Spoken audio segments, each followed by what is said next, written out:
Can you begin recording? Yes, I just did.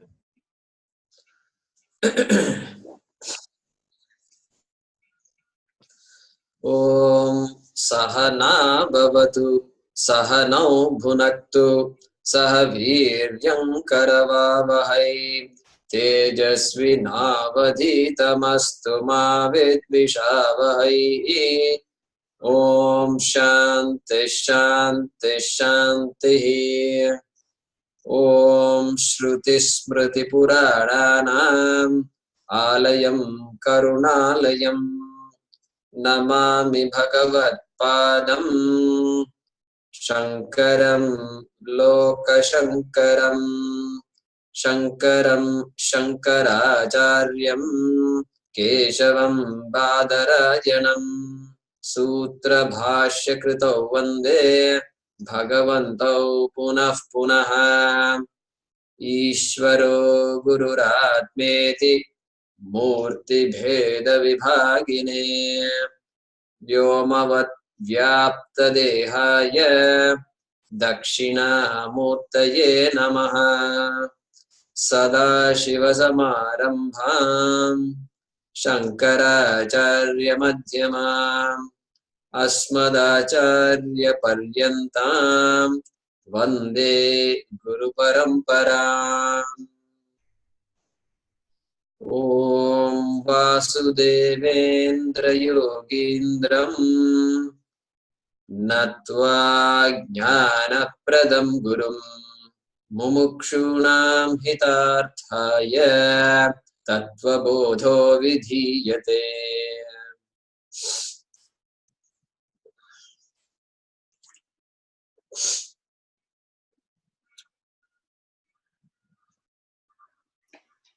So, Mohini ji, I have unmuted you. Okay. We'll chant the 1.14 and 15. Tattvavivekah kaha Tattvavivekah kaha Tattvavivekah Atma Satyam. Atma Satyam. Yeah, once is enough. Tadanyat Sarvam Mithyeti. Tat Sarvam Anyam Mithyeti. Tad Anyat Sarvam Tat Anyat Sarvam Mithyeti. Mithyeti. Atma Kaha. Atma kaha Sthula Sukshma Sthula Sukshma Karana Sharirat Karana Sharirat Vyatiriktaha Vyatiriktaha Panchakoshatitas san Panchakoshati Tatsan Avasthatraya Sakshi Avasthatraya Sakshi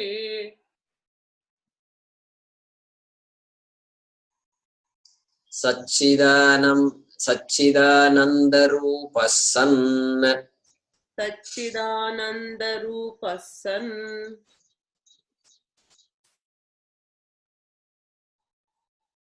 Yastisthati Yastisthati Sa Atma. Sa Atma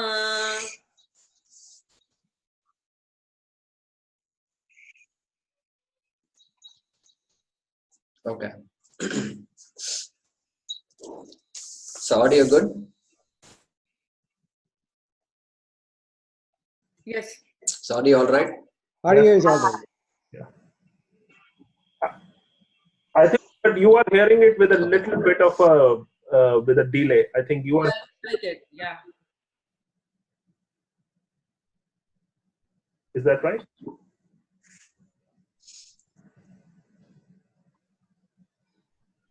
Yeah, I think so. I think so. So let's see how it works now.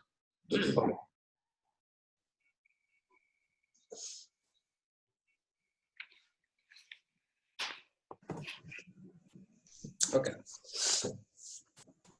Okay. So last couple of classes, we have covered a couple of important aspects about Atma. First one being Chit, consciousness, Chit. And the second being Sat, not subject to time, not limited by time. These two aspects we analyzed. So the self-evident, self-conscious, non-objectifiable, invariable consciousness, Chit,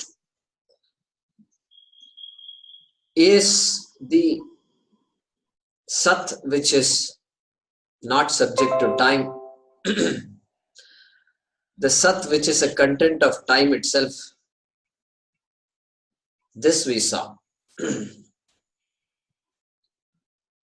The Sat is related to Satyam, and we can use the word immortal temporarily. So we also then saw that Atma, Atma is free from unhappiness.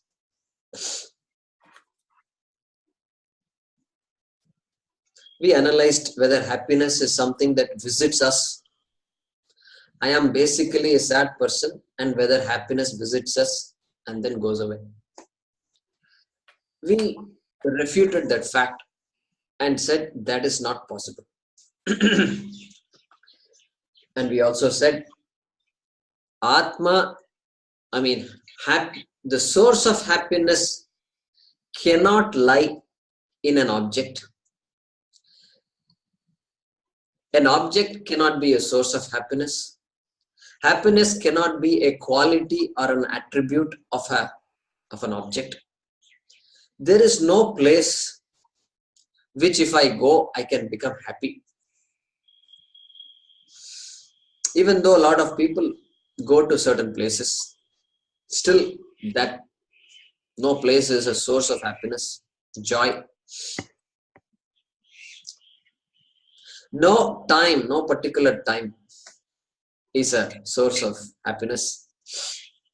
Even though in Tamil Nadu we have things like Vaikuntha Ekadasi, the 11th day of the lunar cycle, and one particular month it is called Vaikuntha Ekadasi. So that is a chance for us to go to Vaikuntha. And so there is Swargavasal and all that. So they if you look at it this way, then that's Vaikuntha. Look, that's Vaikuntha. So it's good. So we have all these things. There is some beauty to all this. Okay. And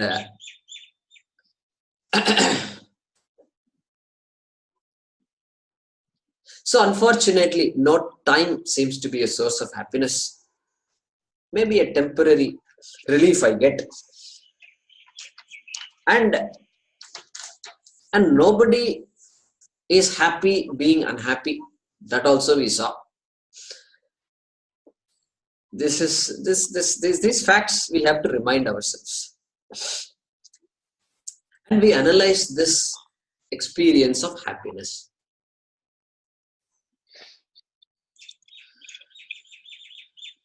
The moment of joy. I want something, and the moment I get something. So when I see this child smiling at me, an infant, maybe just few months old, 3-4 months old, it is able to see now, and it is smiling at me, and I look at it and I'm filled with joy. I don't know why I'm filled with joy, but I'm filled with joy. So at that point, what we say is, I'm normally a wanting person. I want A, B, C, D, so many things. And I get some things, some of those things sometimes. When I get what I want, at that point, the subject and the object fuses into one whole. There is no longer the separation called subject-object separation. There is no longer the separation called wanted separation. Please remember that. When that separation is not there, I am contented. So we analyze that. So this is what we call happiness. In fact, the only happiness we know is experiential happiness. Experience. This is where experience comes. I had the experience of joy. I had the experience of ecstasy. I had the experience of calmness. All these things we say. Okay. And we also said unhappiness is against my nature. All this we've analyzed. So today we are going to continue that and try to see that Atma has no spatial limitation. Atma has no spatial limitation. Spatial limitation means that which exists in one place but not in other places. That is called, if we can say that of an object, then we can say that object is spatially limited. It occupies a certain space and only that space, no space outside of that.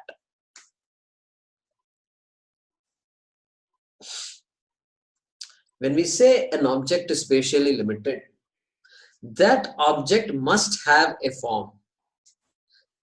When we say an object is spatially limited, that object must have a form.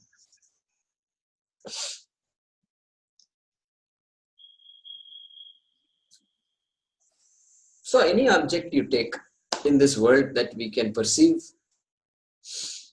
from small telephone onwards to the house and the tree and the earth and the planets, every object which of course is spatially limited. The earth is huge but spatially limited. Saturn is huge, spatially limited. The sun is much bigger than these planets, spatially limited. Solar system is big.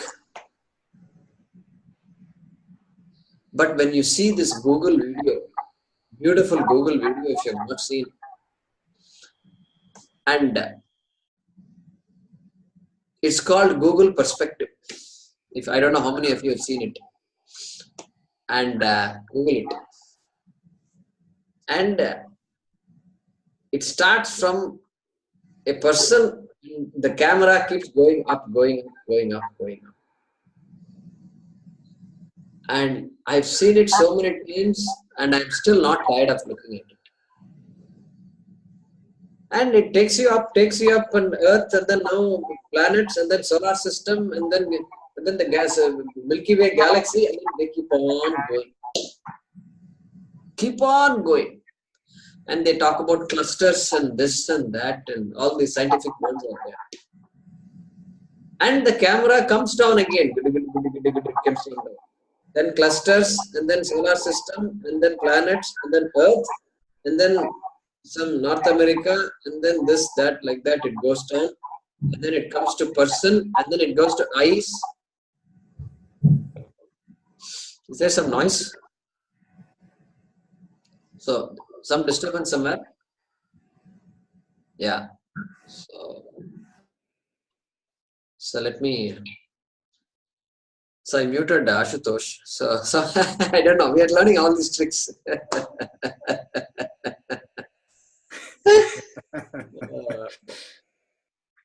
Even I am learning these tricks. That's what I should say. So that camera comes down to the eye and then it goes into the eye. And then it says retina and then it goes on and then the cell and then ribonucleic acid and DNA and then this goes on down and goes to quarks and then the camera comes up.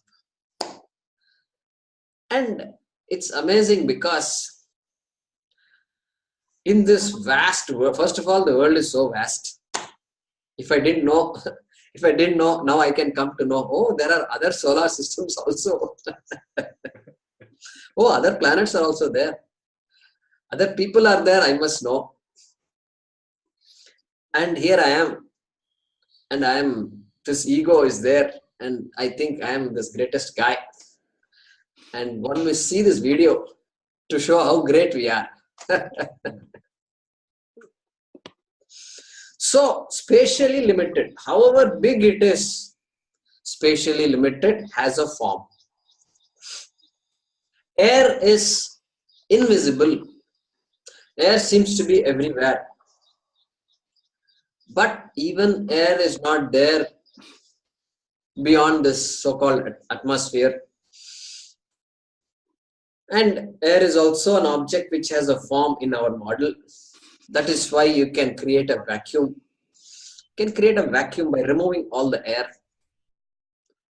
So, form, spatially limited. So the question is now, does space have spatial limitation? So we need to ask first, what is space? What is our understanding of space? When I say space here, what I mean is, in Sanskrit, Swamiji talked about a wonderful definition of space. This is there in the book. Avakasha Pradatri. Avakasha Pradatri. Pradatri means that which gives. Data, that which gives. One who gives is Data. Pradata means one who gives like nothing, like anything. Prakarshena dadati. There is nothing like gives like this. That is called Pradata. And Avakasha Pradata. Avakasha means accommodation. Accommodation. That which accommodates is called space. Just think about this definition. Look at the way defined. That which accommodates means that which doesn't say no. Yes, you're welcome, you're welcome, you're welcome, you're welcome, you're welcome. Hang around, hang around. You don't have to leave. Hang around, hang around. This is space. No, I'm Jupiter. I'm too big. Yeah, no problem. Hang around. This is called space. So, this is how we visualize space. The idea of distance comes when you visualize space. And that is the space we are talking about. So, this space, can it be spatially limited? Now, if you point to something in space and say, yeah, space is not there, then that is a wrong statement, because the fact that I pointed to some place shows that is part of space. So I cannot point to anything and say it is not in space. So space is not spatially limited.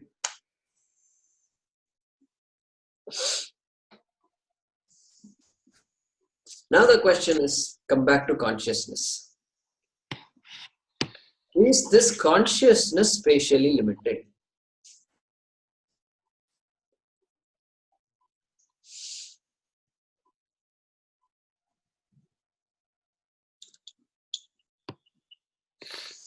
If I say consciousness is limited, then that consciousness will not have access to so many things. Will not have access to so many things. Space is all pervasive, but consciousness is limited. means space will become the adhara. Space will become the adhara means space will become satyam, consciousness will become mithya. Consciousness will have a form, consciousness will become objectified. And we saw that consciousness is self-existent. It cannot be objectified. There is object consciousness, there is car consciousness, there is home consciousness, there is lamp consciousness, there is no lamp consciousness, but there is consciousness. So this invariable consciousness has to be or cannot be spatially limited. When I think of space, space is there. Space consciousness is there. But in deep sleep, there is no space consciousness. But there is consciousness. So consciousness cannot be spatially limited. We will analyze this more later. So now we can point to a method that we are using without actually pointing to it. It's called Anvaya Vyatireka. Anvaya Vyatireka.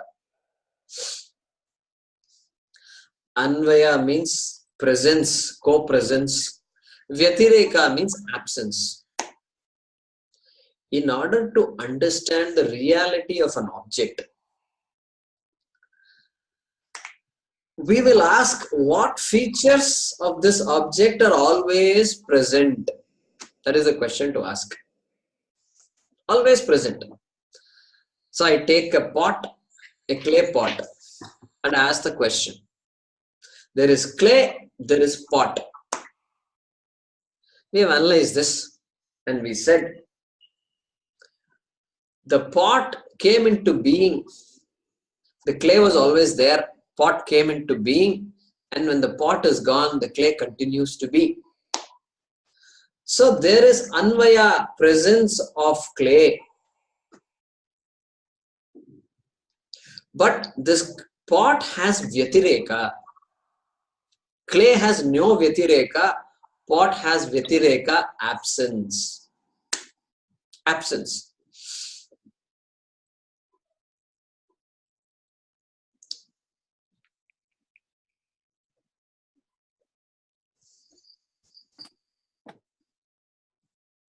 So we saw that. So we saw that pot is mithya and clay is satyam. And so what we say is pot is actually coming and going, and we say pot is not an intrinsic attribute.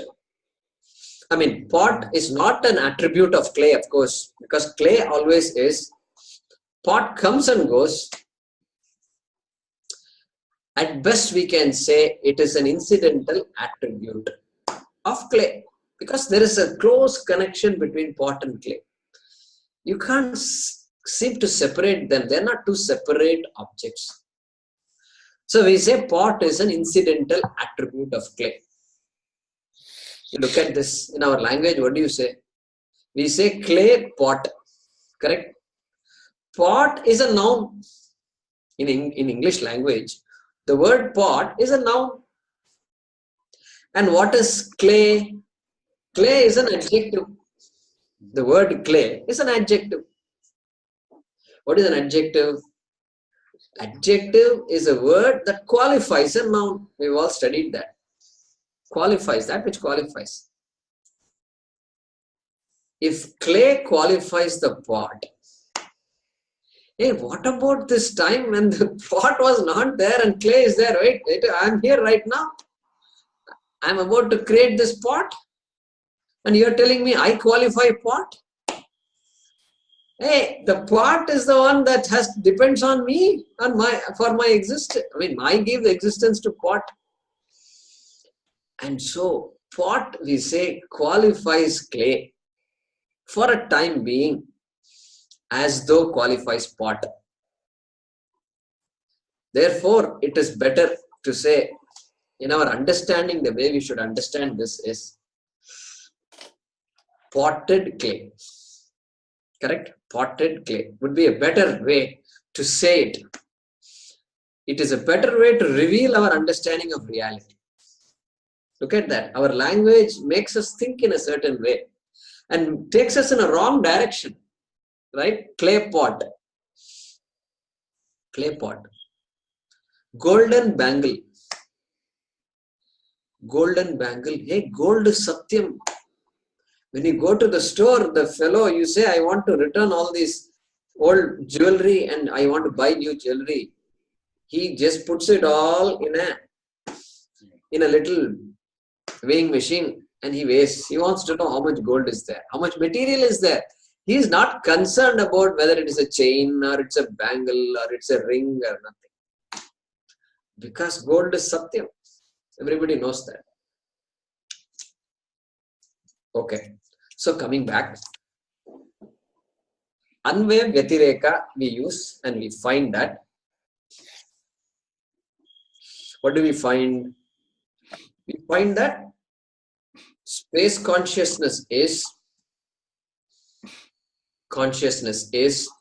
space consciousness is not when I'm intently playing an instrument, when I'm intently listening to music, when I'm intently listening to somebody, there is no space consciousness. There is no time consciousness, but consciousness is. That is why we say, oh, I didn't know, it's already 1 hour. I thought we just started the class. So, no idea of time. But I am there, consciousness is. So, in all these experiences, consciousness is.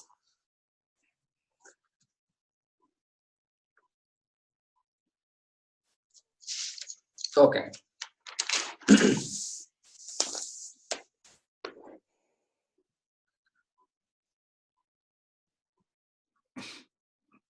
That is how we use Anvaya Vyatireka, consciousness is. Another way of looking at it is, I am awake now. 3 states of experience we all have, we saw that. Waking state, where I call myself a waker, if I can use the word for now. Then I go to, then the time to sleep has come and I am dreaming, I am in a dream state and I call myself a dreamer. Of course, after waking up, but at that point, I am a dreamer. So, in the dreamer state, when I am dreaming, when I am in the state of dreaming, the waker is gone. The role of the waker is negated. The waker doesn't exist. At least the waking state doesn't exist. Dream state is on.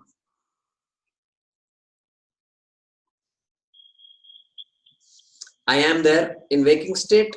I am there now in dream state. And after I sleep, dreamless sleep, dreamer is gone. Dreamer is negated. Dreamer consciousness gone.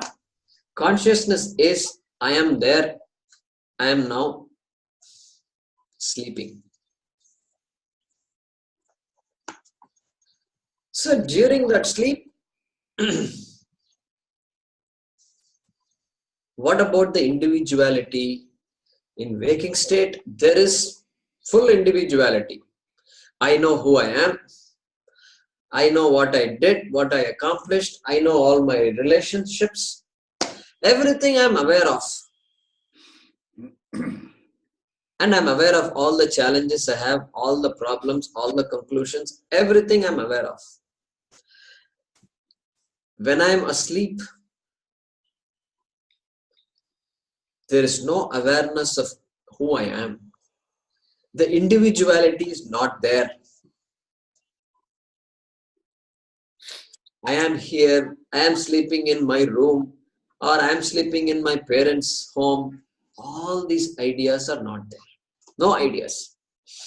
There is no experience in particular. This is the definition of deep sleep. For all we can define it, we can say an experience where there is no particular experience is called deep sleep. That is why when I wake up, I can say I slept well. Without an experience, you can't say that. You can't say I slept well. So we say, okay, individuality is not there, but not totally dismissed. Ahankara, the sense of I is not there, but rudimentarily there. Some presence consciousness, of course, is there, but the idea that I slept, I can see that I have had some kind of experience. So therefore, we saw that Chit is invariable. So if Atma's nature is consciousness, then Atma is Chit. And Atma is also Sat, which is not bound by time. We saw that earlier. So Atma is Sat. And now we are seeing that Chit cannot be bound by space. Cannot be bound by space. And Chit, Sat is formless. Because that which has form must be essentially spatially limited, and that which is formless has to be spatially free, unlimited, limitless, if I can use the word. Those two go together, limitlessness and formlessness. Okay, so now we are going to ask a question. What is the distance between Chit, consciousness, and any object? Any object in this world. Okay. What is the distance between pot and clay? Pot and clay, the distance cannot be anything. There can't be a distance because clay is everywhere and pot is limited, and wherever there is pot, there is clay, so there can't be a distance. The distance between wave and water is of course zero. There can't be a distance.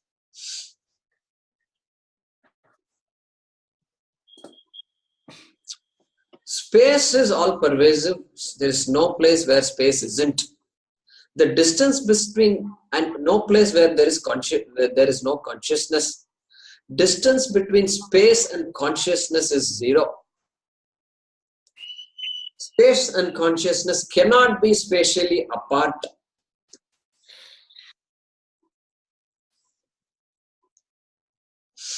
The moment I am aware of space, there is space consciousness.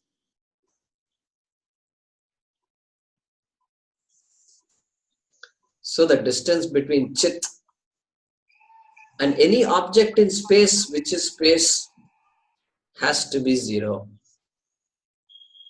There can't be a distance.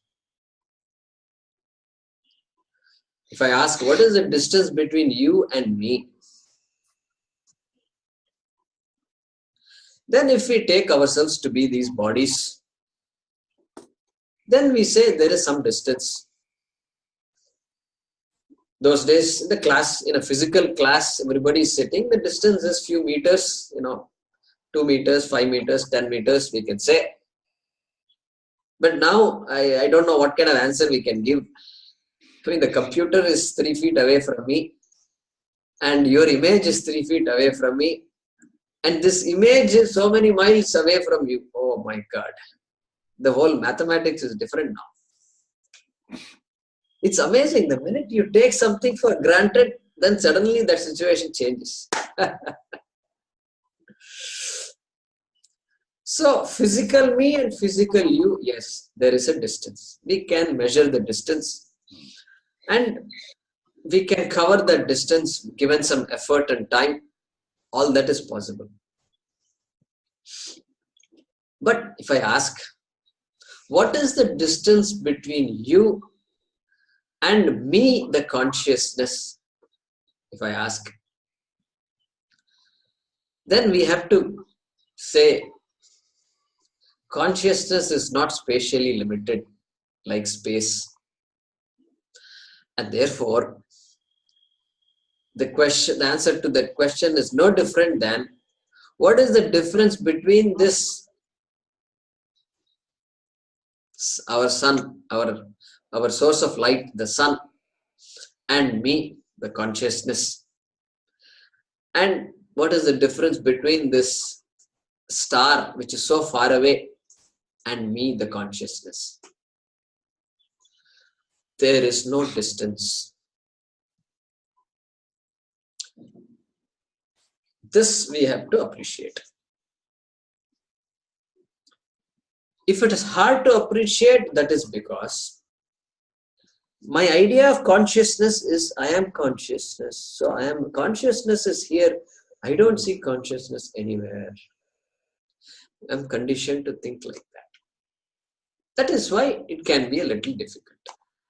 I understand.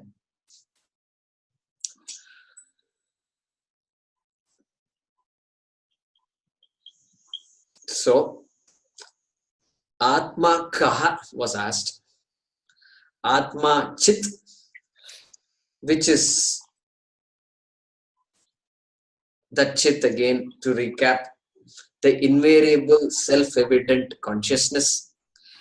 Atma Sat, always existent, not bound by time. It won't come and go. No birth and death.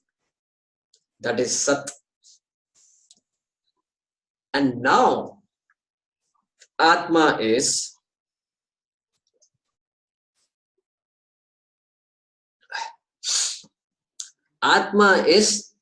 limitless. We saw consciousness is limitless. And Ananta. Limitless, the word for limitless in Sanskrit is Ananta. जिसका अंत नहीं है वह अनंत है.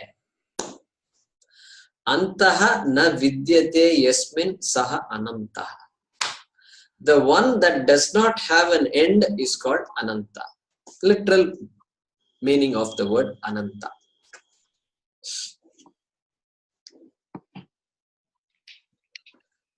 Now, this Ananta is limitlessness.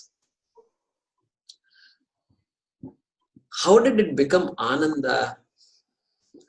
Ananta becomes Ananda when it is experienced by me. Ananta, limitlessness, will be Ananda from the point of view of my experience. There is something called human experience. And when that subject-object fuses, when that wanting person wanted object fuses, when there is nothing, there is no separation, that is limitlessness, and that is what I experience as Ananda.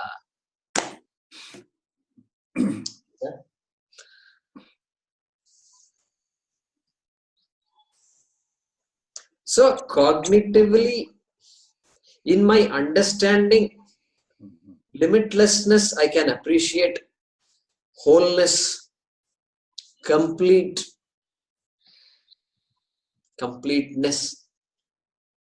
That is cognitively, from the perspective of my understanding of reality.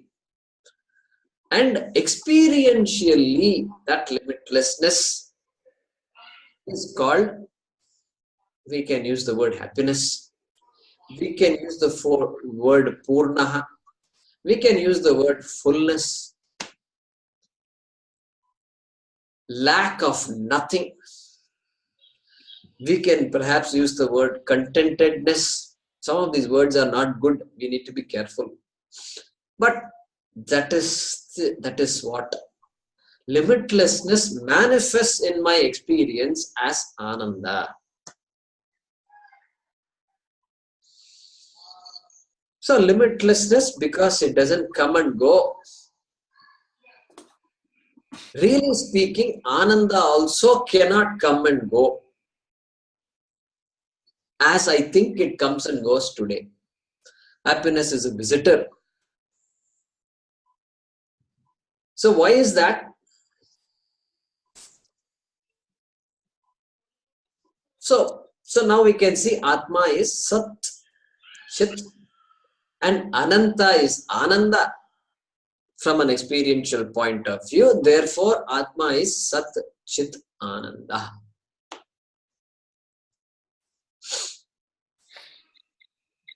You see how carefully we have to navigate this.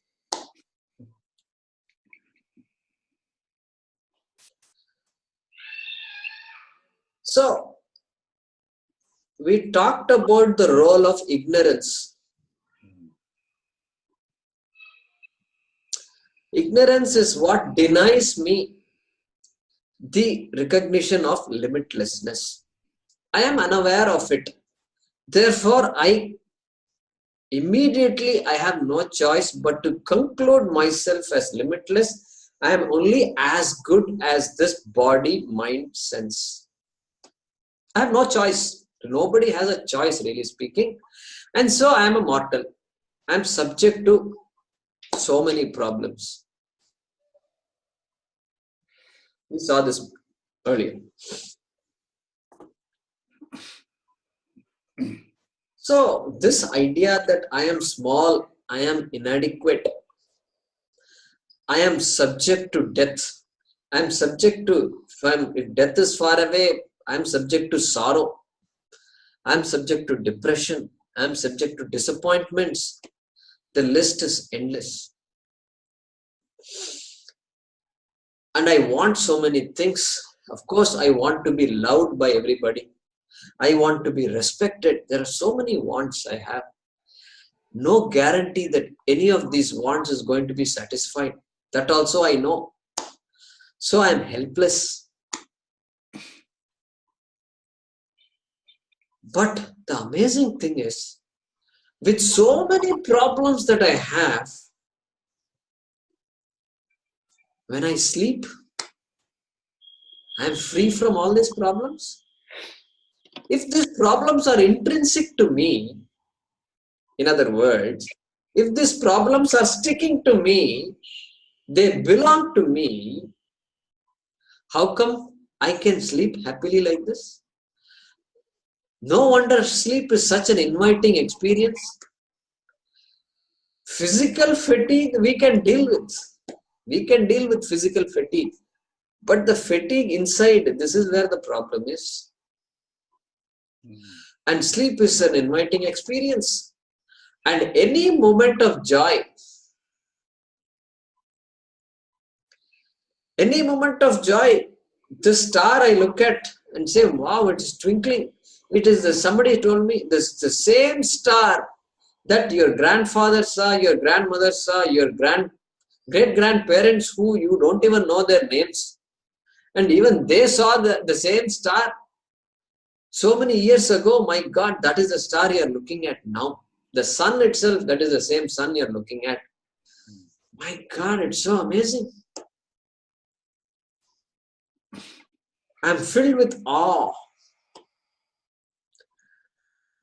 The child, we saw that. The child smiles and all my sorrows disappear momentarily.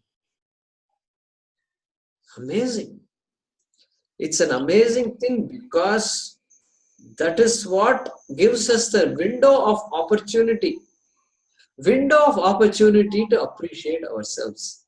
Without that moment, there is no way of Vedanta is not there at all. Vedanta, nobody will just, they will just wash away and said the Vedanta doesn't make any sense.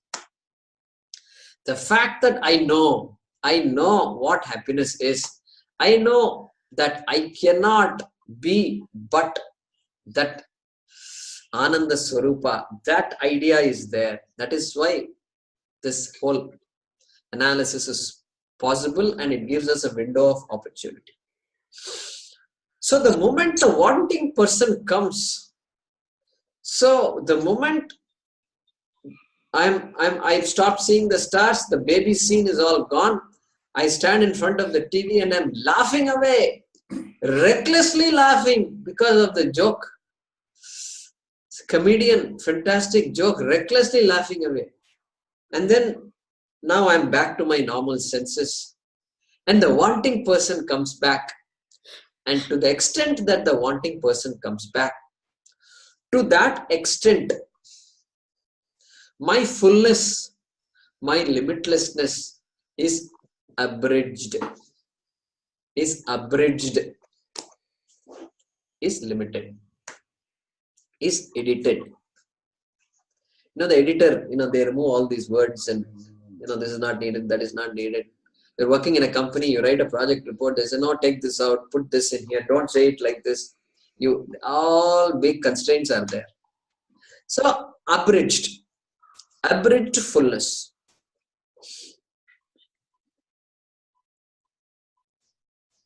Desire satisfied, fullness is there. What about desire not satisfied? Is fullness there or not?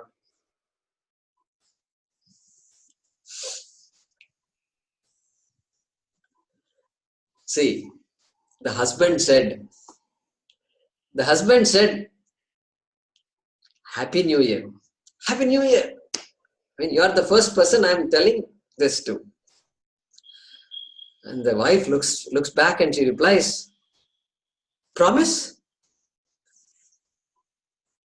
So promise means what? Some of you are laughing. So promise you're going to make this happy year for me? So tell me, some of you are laughing. I will assume that when you're laughing, you're happy. Let's make that assumption for now. Which desire did you satisfy to become happy? Him. Which desire did you satisfy? Nothing. Without satisfying any desire, also we can be. Correct? Very obvious. Happiness, desire satisfied, we are happy.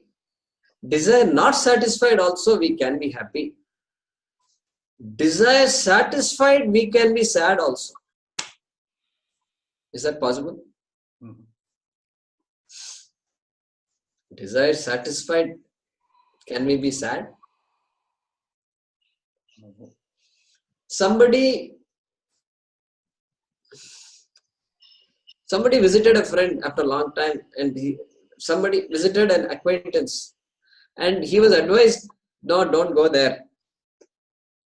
Then she comes back, she says, I regret visiting the person. What is the meaning of that? My desire was satisfied. That person's desire was satisfied to meet this person after a long time. And now she comes back dejected, sorrowful, and regretting. I don't know why I did not listen to my husband. Okay, look at this regret. So regret is possible because a desire that I had was satisfied, but it didn't make me happy. That was a wrong desire, in other words. So desire satisfaction, no guarantee that it will make me happy.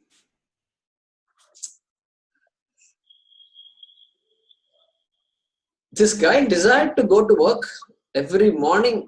Everybody rushes to work between 8 and 9. And he goes to work and he's stuck in a traffic jam. I may have said this before. He's stuck in a traffic jam. And he's furious, he's fuming, and I'm going to be 20 minutes late to work. And right in front of his eyes, These twin towers, there are planes, there is a plane that is hitting these towers right in front of his eyes. The whole New York people driving on the roads towards the twin towers are watching it. And now tell me what happened. Is this guy fretting and fuming that he's late? Does he say, I wish I were there 20 minutes earlier in this building? No. Desire not fulfilled, we don't know. Desire fulfilled, we don't know what's going to happen. We only think there are certain desires that should be fulfilled. That's all we can say. Therefore, desire fulfilled, desire not fulfilled, we don't have any rules. Absolute rules are not there. So therefore, it should make us ask the question, who am I? What is this stuff? What is this nature? This example itself is sufficient for me to keep on asking myself. When I get disappointed, when something didn't work out, how serious can I take it? How serious can I take it? I have to ask myself the question. Correct?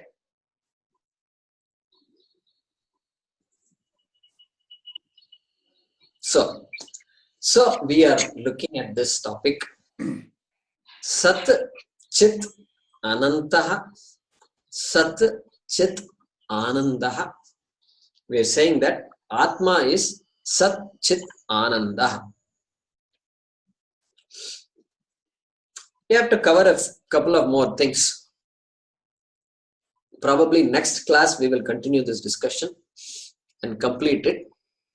Before coming to the student's next question, which is what? Sthula Shariram Kim. That is my guess. That should be the next question. Okay. So we will complete the class today here.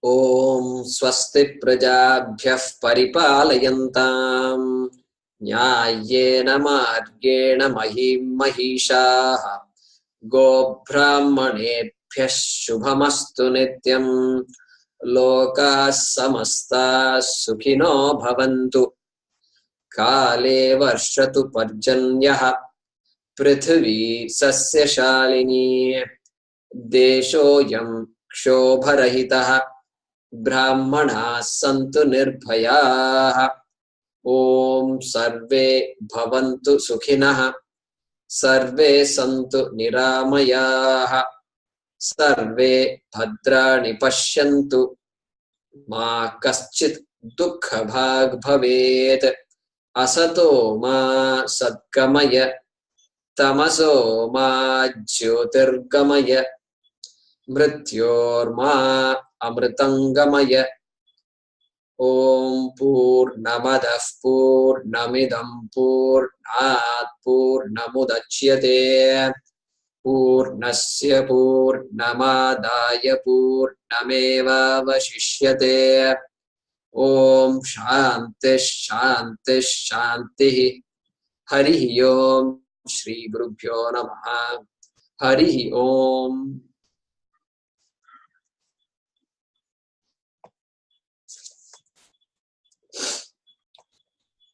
Yeah, Ashutosh, you can start.